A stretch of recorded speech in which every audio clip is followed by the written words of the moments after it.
Hey everyone, Kathy the Vegan Prepper here. So with our wholesale produce purchases, we did kind of bite off a little bit more than we could chew. And it is surprising how much food it ended up being. I should not have done broccoli and cauliflower in the same week, but they were both such a good deal. I felt like I couldn't pass it up. So that's a lesson. You need to already have a plan for storage, but you know, live and learn. And so here we go. We're dealing with it. And so I thought I would quickly show you just kind of like a quick and dirty video on what we're doing to prep it, because, you know, it's a process. So I don't want to spend too much time doing this because I need to get all of this done. So I'll go ahead and run around and show you just a little bit what's going on. Okay, so for the cauliflower, and the broccoli too is probably going to be the same exact thing. It's taking the head of cauliflower and cutting into it over there, since it's all organic, all that will go into our compost. And then taking about half a head at a time, filling the blender and then filling that up with water. And then you just wet chop for a little while with the water on like the number 1 for a little while until you end up with some lovely riced cauliflower, which we are putting again in our bags, which we wash and reuse, you know, a million times.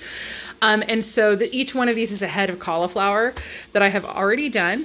And what's really awesome about this preservation method is that you do not have to blanch first. You can just take it, cut it, and then freeze it. And boom, once it's frozen, you can just sort of break it up and it becomes cauliflower rice, and that's awesome. So that's probably what I'm going to be doing to the broccoli as well. The Napa cabbage is actually already in here. Like stuffed. There's so much Napa cabbage in here. So a lot of it is in here. We haven't processed a lot of it. Some of it I did process just by cutting it and putting it, washing it, putting it in bags, getting it ready for salads. And then we've shoved as much cauliflower and squash in here as we can. Down here is a whole other bit of the squash. And so also, over here, we are beginning the process of making a kind of a fast vegan kimchi. It's not 100% authentic, obviously, because it's not going to have fish sauce, and it's also not going to be the crazy long, complicated process that traditional kimchi is, but that is what is going on over here with 3 of those giant heads of cabbage, because we couldn't fit anything else in the fridge. So we're making a giant batch of kimchi with this, and that is what we're doing there. And then over here, so like tomatoes, potatoes, and pears can be left out. But here we have our tomatoes, which we're just going to leave these out and not deal with those yet. I'm not entirely sure what I'm doing yet. Either this is going to be like canned tomatoes, canned diced tomatoes, or I might go ahead and dehydrate these as well and powder them up. I'm just not entirely sure yet. And obviously probably at least some salsa is going to be happening. And then over here, we have Mr. Vegan Prepper. You look deeply unhappy. I'm just focused. Yes, I know. Jobs I don't know how to do. You poor thing, I'm so sorry. But anyway, we have what would not fit into our fridge is getting shredded, probably. I haven't decided. Do we decide slices or shreds? Probably shreds, right? Yeah. Because it'll be faster overall. We're going to shred all of this and then put it over in the dehydrator. So that's what's going to be happening with this. And this too, this is really handy. Whether you slice or shred it, you don't have to blanch it before doing that. However, just... yeah, you don't have to blanch it whether you slice or shred. The reason we're choosing shreds is just because it's going to be a lot faster. You can just spread the shredded cabbage, or I mean the shredded squash onto the tray and then dehydrate it like that, rather than having to do like the individual slices, which will just take a lot more time. And at this point we have enough going on and we kind of want to watch an episode of our show. So this is where we are. We're like working as hard as we can to earn an episode of our show. But yeah, this is what you do, you know, when you're trying to be your own food processors and being, you know, as self-sufficient as possible. Obviously, we are dependent upon other people to grow these things for us, but, you know, trying to learn to process the food. And when you have the abundance, you know, you have the work. It's a blessing, but it is, you know, still work. So anyway, it's all good, and this is what we're doing. So I guess we will get some boys in here to help Probably. spread some of the shreds out. Yeah. Okay, cool. All right. So anyway, here I go. Back to it. Here is the oldest son helping as he should and does often, very often. Very good, helpful young man. So yeah, this is what we are working with right now. And here go the shreds on the trays. And now I'm going to get back to my work over here and stop just filming. Yay, now the other son is helping. And Sage too, huh? Are you helping? You even spread that over the whole time? Over the edges though. Oh, you want to paint? Is that what you're saying? You're saying it's like paint, huh? It is a little bit, isn't it? The way you paint, yes. It's squash. You're right. Squash. Very good. Mommy, Yes. I have some milk. Oh yeah, you want more milk in your cup. Okay. Cashew milk. But anyway. All right. Thank you, Elliot. Okay, so here's 8 heads of cauliflower all riced up and ready to go into the freezer. And we've got our start of kimchi over here. It was 3 full heads of Napa cabbage, these giant heads of Napa cabbage. This was so full I couldn't even stir it. And now it is drastically reduced. So now that all the cauliflower is done, it is time to go ahead and get started on the actual recipe components, which will be like a chili sauce and a vegan fish sauce that all gets mixed together. And then the guys Thad ended up helping me quite a lot with the cauliflower. And then Elliot and Adam put all of this shredded squash into the dehydrator. And so basically, yeah, we're just, okay. Oh my gosh, yeah, look at me. I look like I've been running around because I have. So all of the stuff that we're dealing with tonight that couldn't fit into the fridge is dealt with. So yay. And we've decided to put broccoli out in our weight room, our Arizona room, because it's still getting pretty cold at night. So we're gonna just let it be in there. We've already opened the door to cool it down faster. So we're just gonna let the broccoli sit out there overnight, and then I will deal with that in the morning. But yeah, so we are, you know, doing pretty well with putting away what we've gotten so far. And yeah, so I guess it's time to finish up some kimchi. I'm really excited about that. So anyway. Hey everyone, it is the next day. So I wanted to kind of show the kimchi and the dehydrated squash. I have yet to process the broccoli, so that is probably next on my list. I'm going to basically just rice the broccoli just like I did the cauliflower. And the pears, I'm still not 100% sure what I'm doing with those. For now, we're going to be eating on them throughout the week.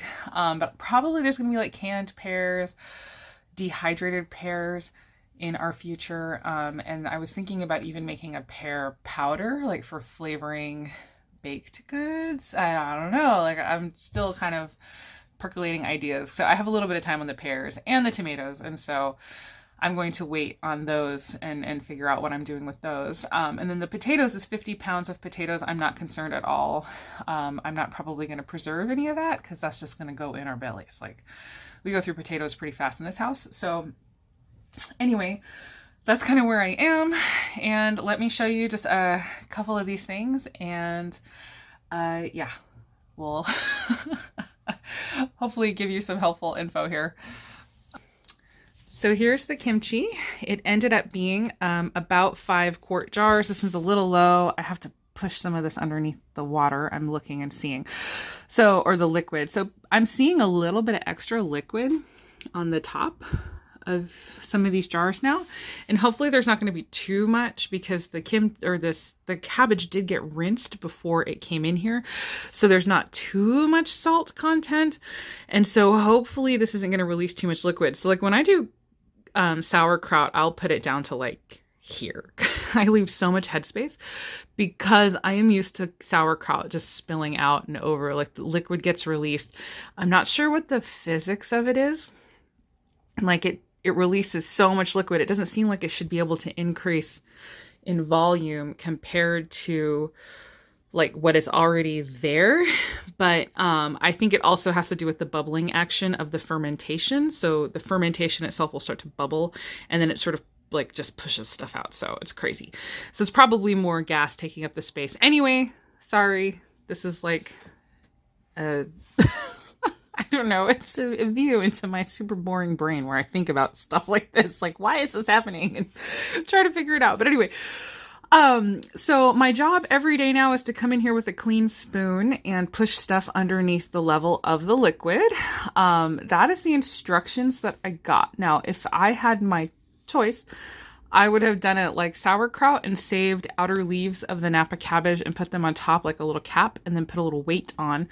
And that is typically how you do, a sauerkraut. And so I don't know why the instructions are to every day come in and just push stuff under. I don't know. So I'm doing it that way because I don't know what, like there might be a reason for that. But I'm going to end up doing some more research and see if it's okay to put a little cap on top so that I don't have to mess with it every day. So this is going to be my job every day for the next week or so. I'll be pushing solids underneath. And, yay, my thrilling life. But anyway, here is most of the squash. And if you saw that giant strainer full of squash and it came down to this much squash dehydrated. And so that's awesome. So I wanted to point out, so there's like 3 trays left because like of the middle of a few of the trays didn't quite get dehydrated all the way through. So I expect this jar to get full, as soon as those trays are done. But one thing I wanted to point out is when you dehydrate things, for safety reasons, you jar it up, you seal it. Oh yeah. And the rings are on very loosely. If I had enough plastic lids, I would be using plastic lids. That would be my preference because the metal can get kind of eaten away with the ferment. So I'm just gonna have to be very careful to keep these clean so that they don't end up getting rusty and gross. But you leave the ring on very loosely to give room for air to escape, as an FYI. But anyway, with this is the opposite. You want to tighten it down and seal it completely as soon as you pull it out of the dehydrator and then keep it in the jar. And what you're doing is watching it for the first day or two to see if you can see any signs of condensation on the inside of the jar. This process is called conditioning. And then that lets you know whether or not there's any moisture left. And so that's always the first step of what you do before you put it away in storage, like Mylar bags or whatever. I'm excited. I actually have a whole bunch of Mylar bags. So some of this might be going into Mylar bags. But first of all, you need to put it into your jar and watch for the condensation to make absolutely sure that you have fully dehydrated everything. So like if I hadn't caught the fact that some of it hadn't dehydrated and put that into the jar, that would end up forming, you would reveal the moisture inside. And then you just stick it right back in the dehydrator. It's like there's nothing wrong with it at that point as long as you catch it fast. But I wanted to also point something out to you. Some of these jars, I don't know if I'm going to get a clear enough view of this. I guess you can kind of see, look how it looks frosty.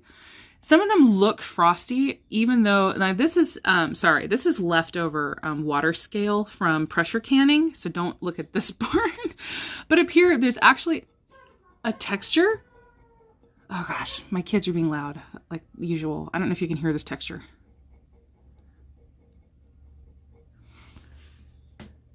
Versus over here.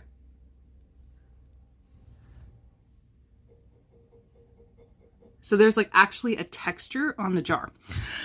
Anyway, which gives it a frosty appearance. Many of the jars have this.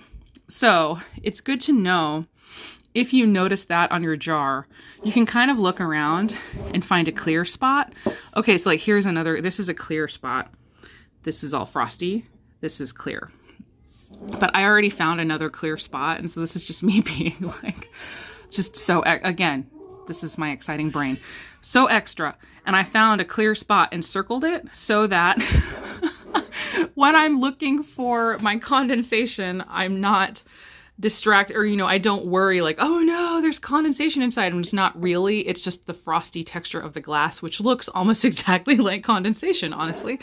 So I found a clear spot. So when I'm checking for the condensation, I'm going to be looking like right here, and I'm realizing actually right here is even clearer. So I'm probably going to draw a different circle right here. Anyway, yeah. Yeah. Okay. So now I'm like, I feel really embarrassed. Like, oh gosh. But anyway, that's kind of just a tip. So when you're looking for conditioning on your jars, to make sure that you're not, or, you know, just look for that frosty texture. And if you see it, then, you know, find a clear spot so that you know for sure whether or not it's condensation or just the frosty texture of the jar. Okay, that's it. Seriously. So I guess, yeah, that will be it for this round of preservation and dealing with food. Yesterday was a crazy day and we ended up going way later than we planned.